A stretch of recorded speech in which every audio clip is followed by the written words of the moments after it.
So I read Anne Leong's fantasy book, A Song to Drown Rivers, and it quite literally put me through the 5 stages of grief. Denial. There's no way that this happened and that this was real. Anger. There's no way that this happened and that this was real. Bargaining. There's no way that this happened and that this was real. Depression. This happened and it was real. Acceptance. This was real.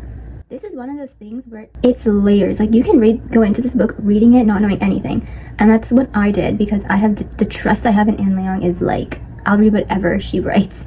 And so I went into this thinking it was a fantasy book, and I did like it. I had like the most like, it was just a book to me, you know, where I liked it. I thought it was really well written. It felt like I was actually reading like a folktale, and I had like some issues with some of like the stuff that goes on here. Like, the main character's name is Shisha, but it's spelled Xishi, and I was pronouncing it Zishi the entire time until I like Google translated how to like pronounce it. So that was humbling. And anyway, you can read this book in 2 perspectives. One is that it's just a regular fantasy book, but 2, and I didn't go into this because I don't know Chinese like history, and I finished the book and I read the acknowledgements, and this is why it's so important to read the acknowledgements, because you can learn so much about the book process and how it was written. And I really like I don't know, I just need to know like what was the mindset, what was like the creative space. And then there's always like a nice note in there too about the readers, so as a reader I like to feel appreciated. I got to the acknowledgement part, and Anne says in there that she hopes that this book inspires people to look into Chinese history or like folklore, something along those lines. And so, because she said that she was so inspired by, or like she really liked those types of stories growing up, and that's what made her want to write this book. And so then I went like onto Goodreads to mark this as like that I read it and stuff, and I saw some of the reviews, and someone said that this is exactly the tale of Shisha, but just like rewritten. So I was like, what? Like, this is a real story? And then I spent like a good 30-40 minutes like researching it, and it took the book experience from like here to here. Like, it was no longer a fantasy book, it was folktale. Like, it was an actual war story, and that made it so much worse, because I can't believe that this happened, that this was real. So if you haven't read this book, I'll give a little synopsis. There's these 2 kingdoms that sound strangely similar. I'm sure they're pronounced differently, but the way I was reading it, it was kind of confusing. But basically there's these 2 kingdoms. They're fighting over land, of course, nothing new. And there's this girl, Shisha. She is like ethereally beautiful, and she happens to be at the river one day washing silk, and this guy, he saves her, foreshadowing, and he happens to be like the king's military advisor, and he asks her if she would like to be a part of this revenge plot. And basically she is supposed to be given as a gift to the now king who's ruling the kingdom as like a concubine, and she's basically gonna make him fall in love with her, and she's gonna learn all the secrets and help her actual people like take back the land. Basically she's like an undercover spy. She's trying to go and fall in love with her so that she can help her people reclaim their kingdom back again, because they lost that war. And so she like does all this training with this military advisor dude, and there's like there's some romantic tension going on between the 2 of them, but I really didn't feel it that much. And this was my original criticism of the book, that she was thinking about like Fan Li so much, even though she only spent like 10 weeks with him. And I get that he was really like good looking and skilled and nice, but compared to like the 2 years that she spent with like King Fuche, like I was shocked that she didn't fall in love with him. But I guess like she kind of did, because the thing with King Fuche is that he was actually like not that bad. Like, he was I don't know how she didn't like switch sides, but I guess like because of how she lost her sister, and it's so much like, it reminded me so much of like Attack on Titan. And that's like the point of this book, is like it's so eerily similar, like the parallels of war and like real life that happened. Does that make sense? I'm like not even making sense. If you've watched Attack on Titan, you know that there's no right side, and that's like with war, there is no right side. It's just whoever happens to win and like rewrite history in their favor. And so Shisha, she is like getting to know these, once she's undercover, she's like getting to know all these people, and she sees that they view her people as the monsters, and she views them as the monsters. So it's kind of like, it's just like war sucks, okay? Like, there is no right side in war. And that's like the major theme that I saw. And the thing with books is like, I think the best books are the ones that leave you thinking about like the state of the world, social commentary on things that are going on now. Even now, it's like that will never end. Like there's no such thing as world peace. It sounds horrible, but like I truly don't think that happened, just because it's so impossible. Like of course we should work towards it, but with like war will never end. Like if you've watched Attack on Titan, you know what I'm talking about. And it's this horrendous cycle that will never stop. When I didn't realize that this was based off a true story, like when I was, or like it's allegedly, like it's the folktale, no one really knows if it's true or not. And I think it is, because this seems very like realistic in my opinion. And it's so sad, the thing with women and war, like they try so, like this is all she could have done at the time. Like this was her weapon, and she even says like her beauty is like the natural weapon that she was given at birth, and now she's going to use it to help her people because she lost her sister to this war. And it's kind of like she just did everything right just for her to die in the end. Absolutely not. Cut the show, cut the cameras, get me off the show. What? So the folktale goes like this. Shisha is like this beautiful woman, and she does get recruited by the military advisor of her home like kingdom, and they send her to the now ruling king as a concubine, and she basically makes him fall in love with her, and she does help like usurp him and like take the crown. But no one knows for sure because there was never any records of like what happened. Like some people say that she actually fell in love with King Fuche, other people think that she actually liked Fan Li, and then it made sense to me of like why she had like this romantic connection with kind of like both of them. Like I was kind of rooting for her to be with King Fuche because, but no, I went into this knowing like I wanted her to like defeat him, because I've seen it so many times of like the girl goes in to like kill this king, but then they end up, you know, living happily ever after. But this one I was like, no, I'm ready to hate him.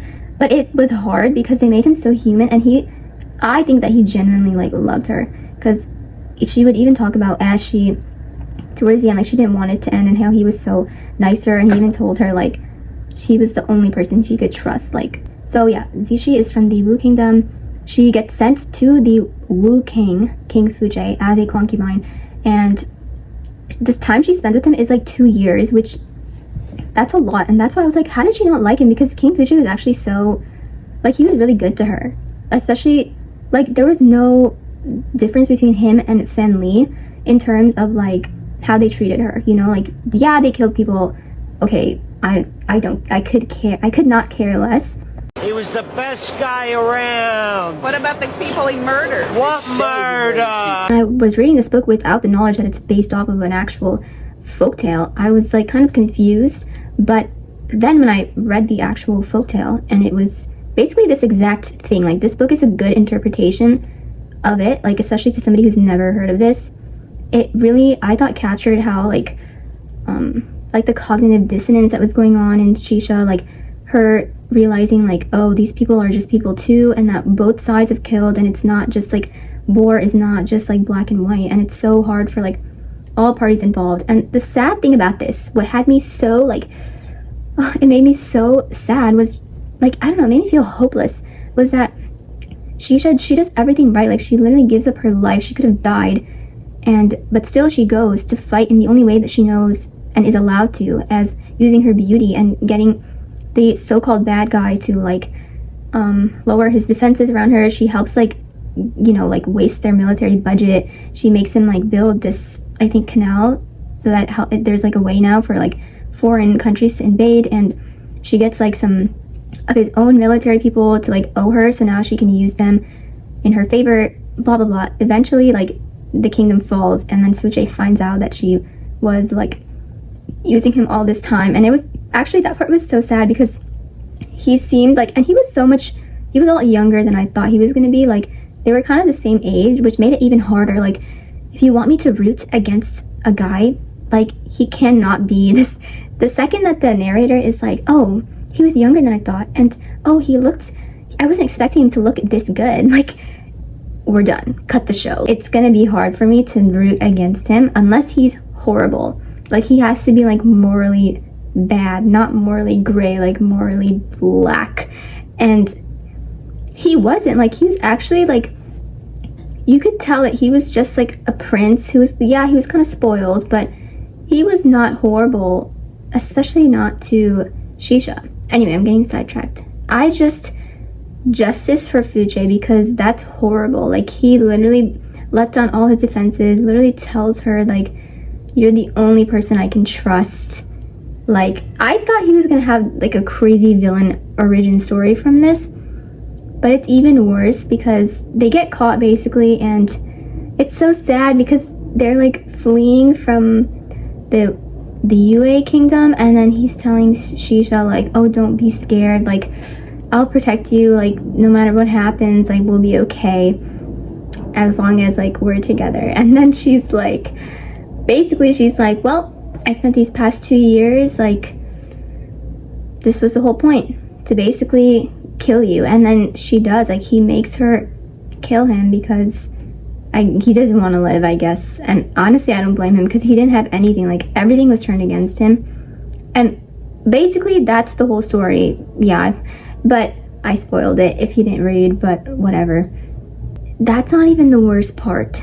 The worst part, and this is what made this book a 5-star read for me, and I don't give 5 stars lightly, but it was because Shisha, like, she does everything right, and then she's like, okay, now I can finally be at peace, now I can finally actually, like, be with Fan-Li, because that's who she's always kind of been pining after now, all these 2 years. And then she, like, it was literally, she goes home, she sees her parents for the first time in 2 years, and, you know, she's still a bit conflicted because everyone was kind of like, oh, like, the war's over, or, no, the war isn't over, like, the new, like, revolution that they went against, it took, like, okay, I swear I know how to speak English.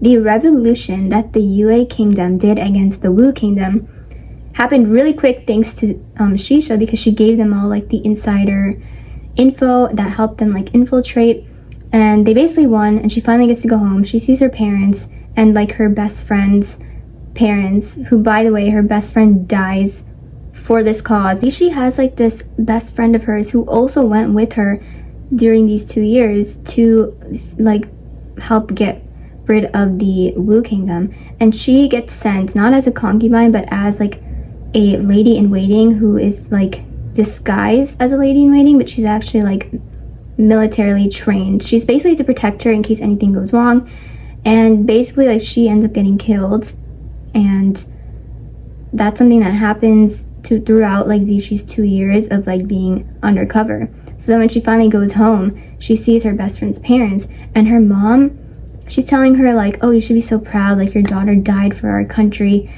and, you know, like, it was worth it. And then the mom says this: the men will fight for their thrones and their power and their legacies, but to them we are nothing more than crickets and ants, insignificant, expendable. We will continue to worry over the price of rice and soy sauce and oil, 3 meals a day, how to escape the cold in the winter and the heat in the high summer, the holes in the roof and the bedding and the taxes. What does it mean who wears the crown if they will not change any of this?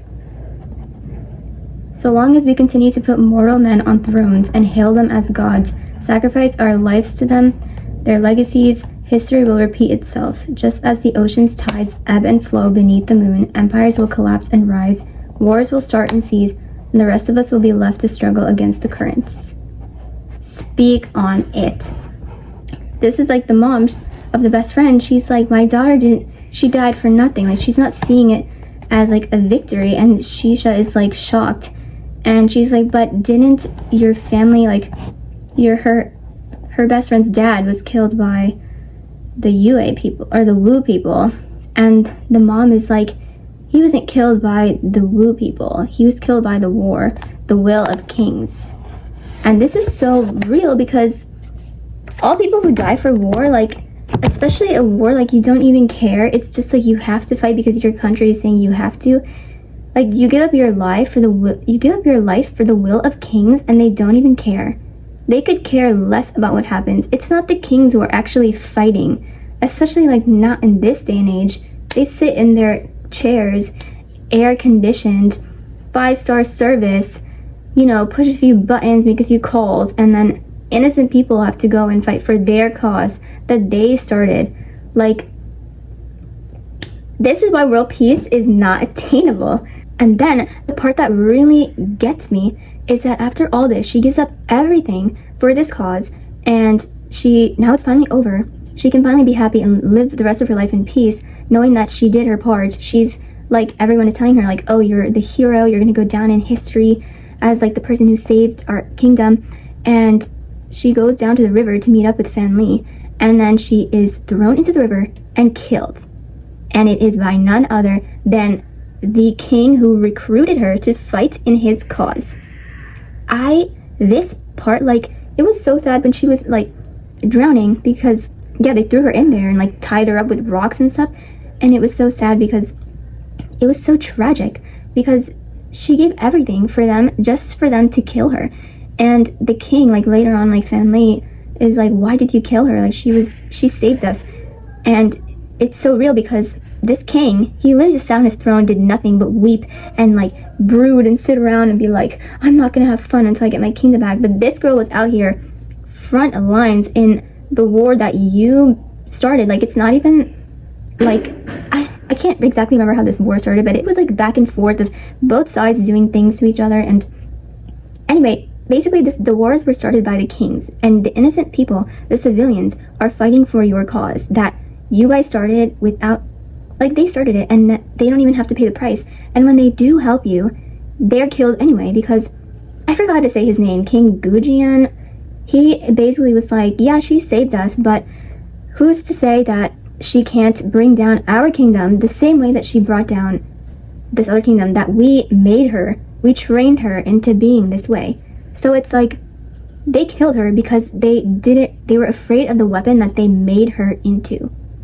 Like, can you understand this? And I was sitting there thinking about it. Like, first of all, when I read this without the knowledge of it, that it's a real, alleged, like, I'd say it's 90% true, there's accuracy to this, it was horrific. But then when I found out that this is a true story, you know, it turned into a tragedy. Like, and I was sitting there, I was literally pacing in my kitchen, like, while I was making dinner, and I was thinking about it, and it reminded me so much of something else, of this other book I read before.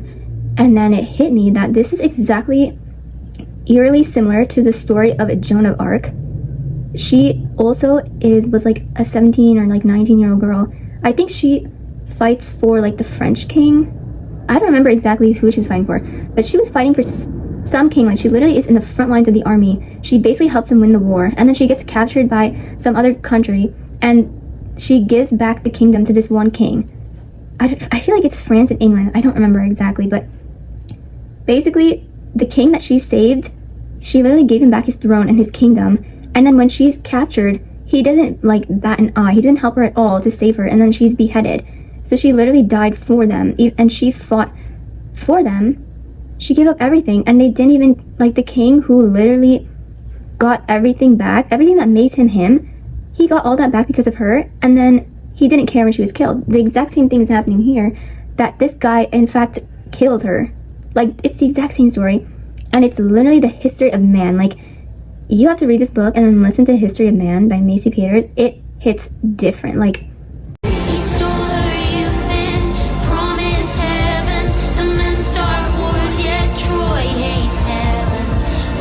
I can't even, like, it just makes me think about all the women who have fought in wars. And listen, obviously I know war is horrible for men too, and of course children even more, but because I'm a girl, I can see it more from a girl perspective. And I think, like, with men, it's kind of like self-explanatory that they have to fight because they're men. But with women, it's more like you fight in your own ways.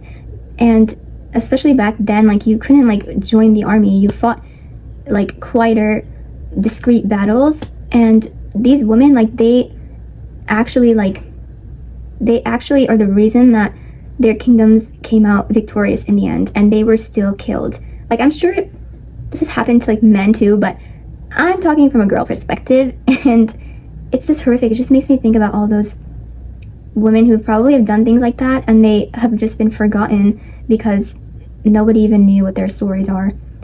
And yeah, I was so messed up after reading this, because it's so true, and it's just tragic. Like, it's just a tragic tale. And so when I was researching the actual story, it ends very, like, what's the word? Left up to interpretation, because no one really knows what happened to Shisha. Like, some people think that she killed herself because she was actually in love with King Fujie, and other people think that she went off with Fan Li afterwards and lived like a quiet life in the village, and other people think that she was just killed.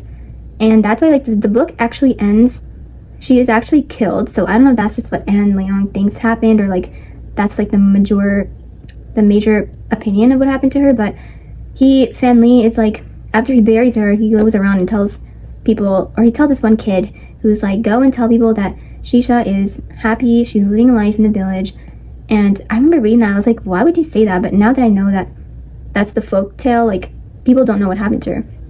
And it's just sad, because I just can't believe that she was killed by the guy who literally trained her to be a weapon for him, and then he killed her because he was afraid of the weapon that he created. So yeah, I went through the 5 stages of grief. I don't know what else to say except that world peace looks very unattainable, but that doesn't mean you can be a horrible person. Second, war is horrific. There is no right or bad, like good versus evil. It's very rarely, I would ever say, like, that clear cut. Obviously there's probably some exceptions, but just if you watch Attack on Titan, you know what I'm talking about. And yeah, it's just horrific, especially for women. Like, I just think, like, they try their hardest to help in the ways that they can, in the ways that they're allowed to, and still it's not enough. Still they're, you know, not given the respect and attention that they deserve. Like, Shisha and even like Joan of Arc, it just, I don't know, you just have to listen to History of Man after this, and it's just, I'm gonna end this by saying that regardless of whether you think Joan of Arc or even the tale of Shisha is like 100% true, that doesn't matter to me that much, because I think it's very accurate. Like, maybe it's not exactly 100% accurate, but I still believe that this actually happened in Chinese history, and it's important to like read these stories and remember these women, and because of everything they did. And it's just so, I'll never get over it. Like, she gave up everything for a happy life, for peace, and she didn't even get to enjoy that herself, even though she's probably like one of the few people who like actually deserved it. And the whole story is just foreshadow, because they even say it in the book of heroes always have tragic endings, and that one cannot be the hero and live in peace. Like, that's just not how it works. And so that's just sad. Like, even if you think about all those other war stories of people who actually are heroes, they very rarely get to live in peace as like the victor, because of everything that they go through. Either they're killed, or it's like you have horrible, you know, PTSD or trauma from everything that you've endured. And I also just hate that innocent people, like civilians, have to fight in wars that leaders and kings decide to make, because they don't really help us with things that actually matter. Things like actually like the price of food and the prices of homes and actual like healthcare and things that actually matter, like education and like happiness. Like, they don't care about that. They only care about themselves, and everyone else is just looked at as like, you know, pawns that they get to move around in their game that literally just includes them and their other like rich people. It's horrific, and it's so unfair that we have to fight their battles, and that when we do win for them, it's not even like we get to like reap those rewards. They get to enjoy everything after not doing anything, basically not helping at all. And we have to sit here, go through all the hard work, and not reap any of the rewards, and still have the same problems that we had before this war started, and now even after. Like, free us, save us from this.